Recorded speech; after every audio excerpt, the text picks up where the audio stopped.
years in this industry? Yeah, man, you know, it's funny. So my youngest son is 14 now. That's not what I was when I started. You know, I'm 44 now, I look at him, and I think all the things that were going on around me at that time and what it was like starting, and now I can't imagine that's what happened, but at the time it felt very natural, and it felt very safe, even though it was not. You know, I mean, but I'm just grateful, man, like, to be able to do something like this for 30 years, I gotta be one of the luckiest people alive, man. Like, I don't know that I've ever really had any other job. How old were you when you made your first TV development deal? 19. My mother and my grandmother were freaked out. You know, I was the first person in my family not to go to college that had not been a slave. Right.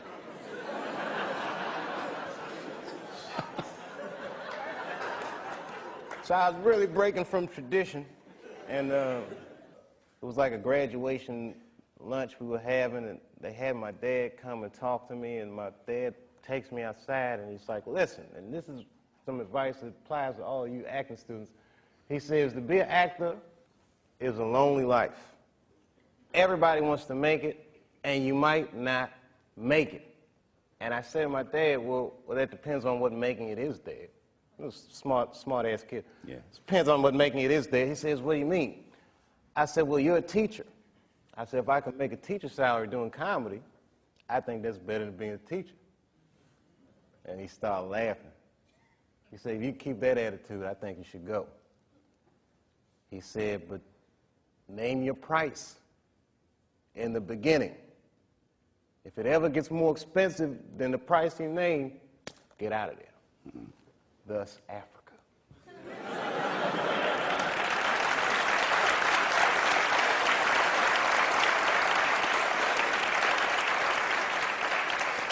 When Martin Lawrence was in that chair, we talked about Blue Streak. I love that dude. He played a role in your life, I believe. How do you feel about him as a person, as an artist? Martin Lawrence is the guy that showed everybody you can make it from D.C. to Hollywood. And I had a personal stake in his success. Every time he did something, it made me feel inspired and really good. And he was always real nice to me. He'd sit me down, what's going on with you, baby boy? What? We'd talk about comedy, whatever. And, you know, when we did Blue Streak, we were promoting it, and Martin had a stroke. He almost died. And then after that, I saw him, and I was like, oh, my God, Martin, are you okay? And he said, I got the best sleep I ever got in my life. That's how tough he is. So let me ask you this.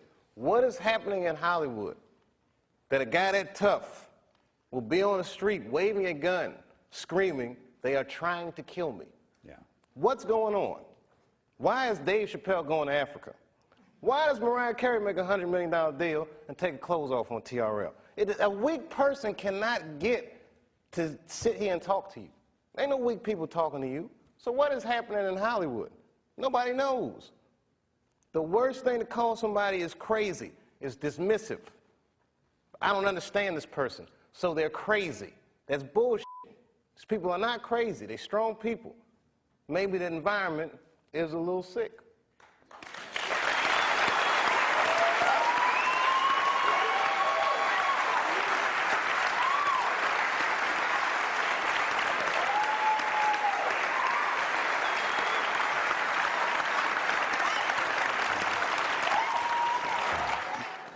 You know, in the past, I used to always tell a lot of jokes about white people. And I know there's a lot of white people here with us tonight.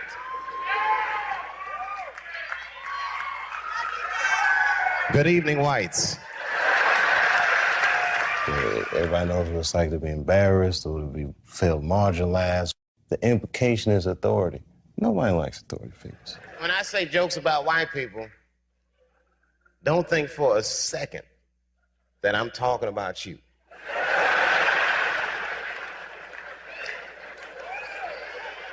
Don't forget, I almost had $50 million once. When you make enough money in America, they'll pull back the curtain and introduce you to the real white people. You guys just think you're white. Dave Chappelle. is very intelligent. He's well raised. That goes without saying. A person who is well raised knows to respect the elders. It doesn't mean that you have to agree with anything, even a little bit of what the elder says, but you respect the elder for surviving. It's so much bigger than money, though, Dave. It's so much bigger than money. Oh, no, it was bigger than money. But you know what? I watched one of these nature shows one time, and they were talking about how a bushman finds water when it's scarce. And they do what's called a salt trap. I didn't know this. Apparently, baboons love salt. Okay. So they put a lump of salt in a hole, and they wait for the baboon. The baboon comes, sticks his hand in the hole, grabs the salt makes his hand bigger, and he's trapped. He can't get his hand out. Now, if he's smart, all he does is let go of the salt. Baboon doesn't want to let go of the salt. Then the bushman just comes, takes the baboon, throws him in the cage, and gives him all the salt he wants. And then the baboon gets thirsty. The bushman lets him out of the cage. The first place the baboon runs to is water. Bushman follows him, and they both drink to their fill. And in that analogy, I felt like the baboon. But I was smart enough to let go of the salt. Well, veteran of comedy, people look to you to kind of clear the fog that we as Americans go through. I know you take that seriously, but is that a big burden on you, that people look to you for clarity, they look for you for truth? I think that it's a symptom of just how maybe bankrupt our society is right now, that we're looking to our entertainers for this type of guidance. But when things are obscure, artists do try to tell the truth. Sometimes it's not like they're looking for the truth. Sometimes they just want to hear their truth come out of somebody else. Like, why don't, you know what I mean? So I don't look at it as a burden, or I don't even look at it as a responsibility. I just think it's the nature of the genre. And I think that one of the things that's special about our genre in this day and age is that it's very engaging. It's very personal. And I think in this cyberspace world that people need an entertainer that looks them in the eyes and says the things that they feel. For all the things that I've done, I'm most renowned for what I didn't do. I've made decisions in my career that a lot of people have called insane. 2004, had a $50 million deal on the table, and in a crisis of conscience, flipped the table over and walked away. Went to South Africa. Everyone said I was running away from the money. That is not true. In fact, I still want that money.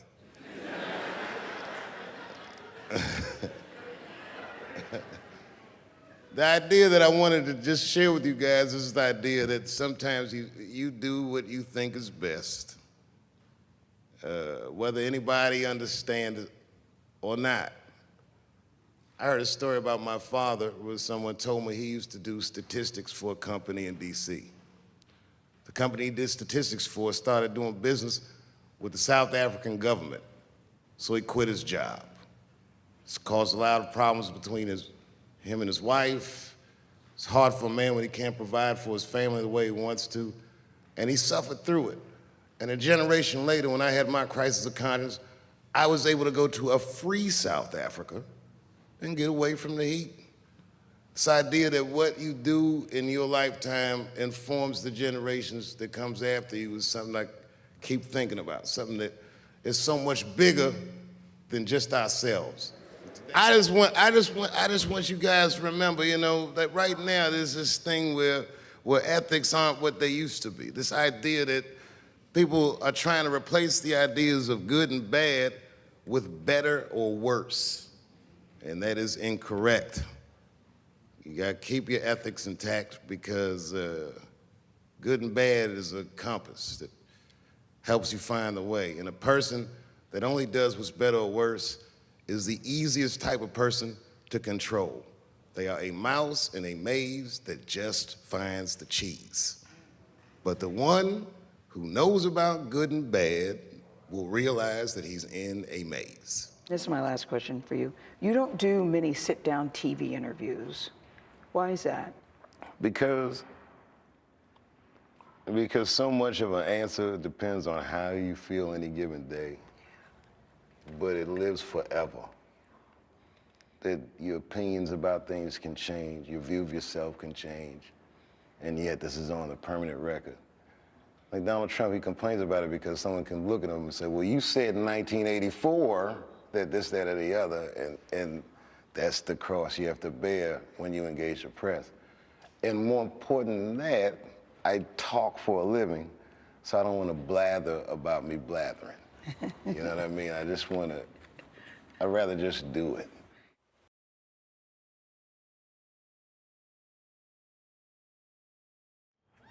Well, this has been fucking wonderful. I don't know what to say, man. I don't even want this night to end.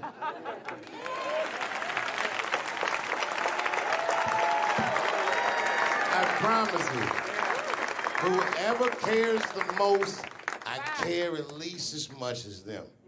I know what I got, because I lost it all. I gotta tell you something, and I don't talk about it often. Have you ever worked all your life for something and have it not work out? That happened to me. It was tough. Think about it. I was gone for 12 years. It's not a little bit of time.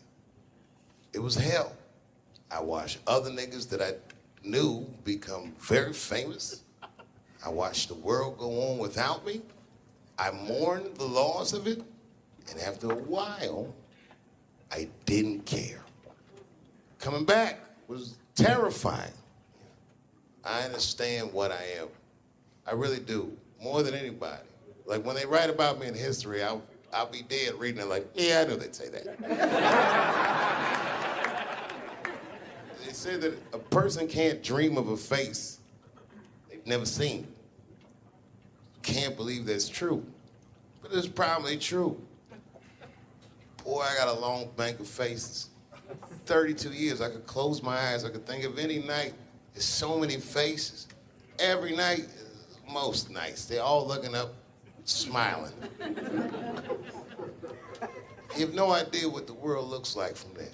All different races, all different colors, all different kind of beliefs, just looking at me, smiling for 32 years, night after night.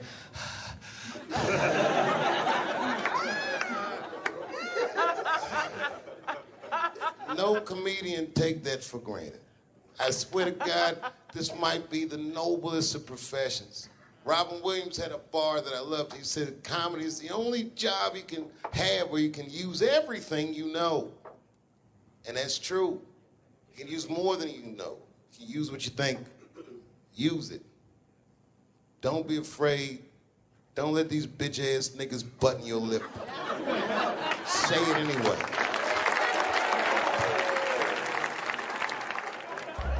I first became aware of Dave Chappelle right around before the first Nutty Professor, because I was supposed to play that role that he played. And then I kind of saw him, and I was like, hey, that guy, right, that kid would be funny playing that role. I try to be peaceful, but now it's time for Reggie to karate-size your ass. Woo! Dave is so much smarter than everyone. Like, Dave is one of the most, maybe the most intellectual comedian ever. It took us 400 years to figure out as a people that white people's weakness the whole time was kneeling during their national anthem.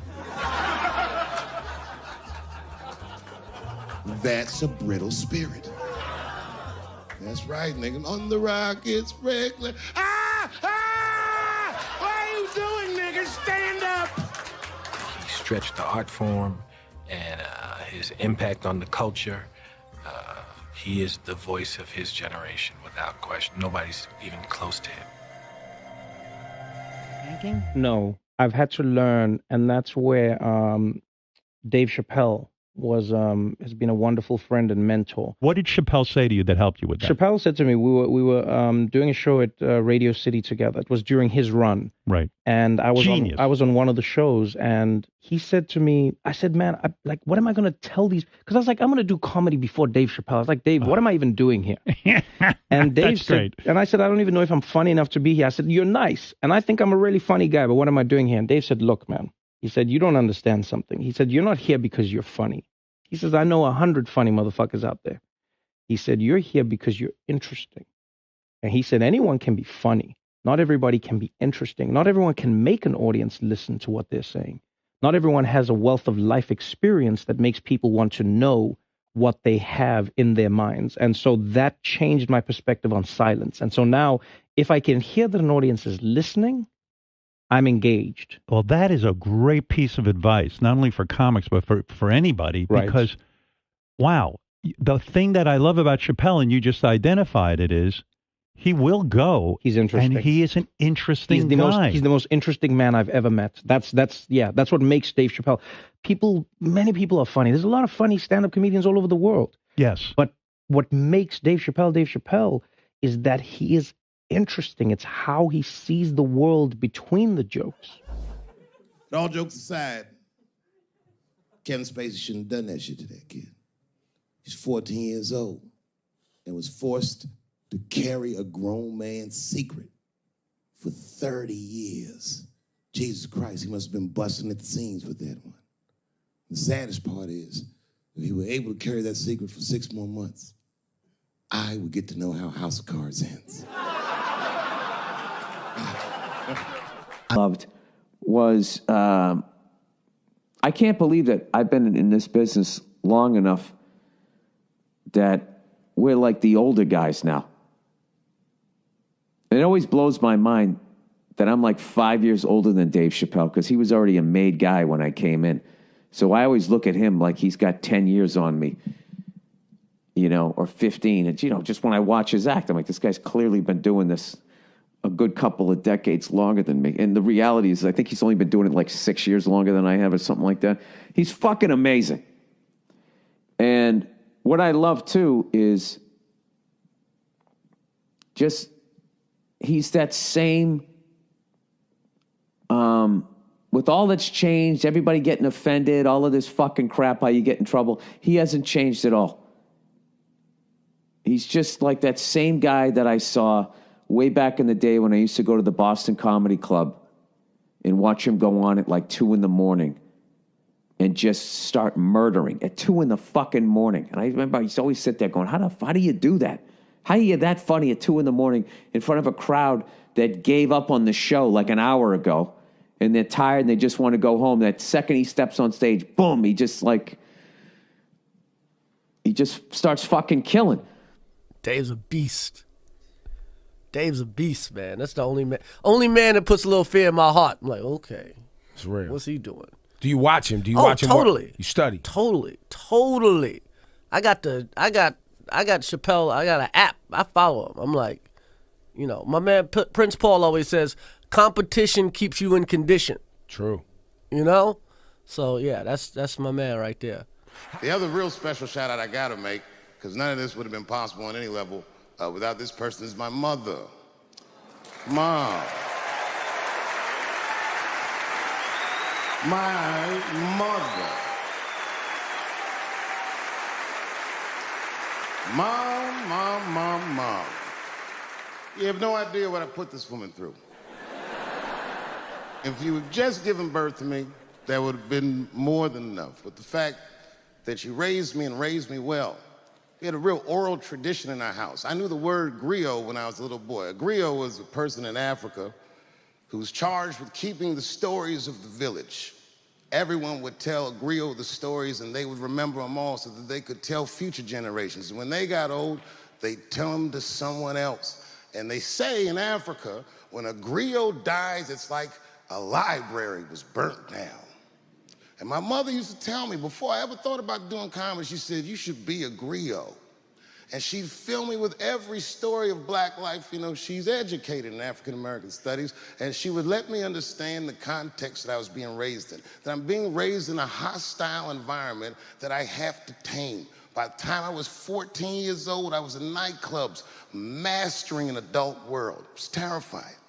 The crack epidemic was going on, and my mother would hear gunshots outside and be scared to death. Maybe it's my son. But early in my career, if you remember, Mom, you used to sit in the club with me.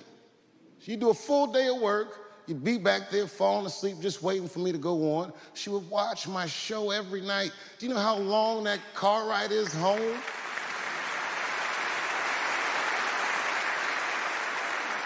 How many of you have ever heard your mother say, pussy jokes were a little too much tonight, son?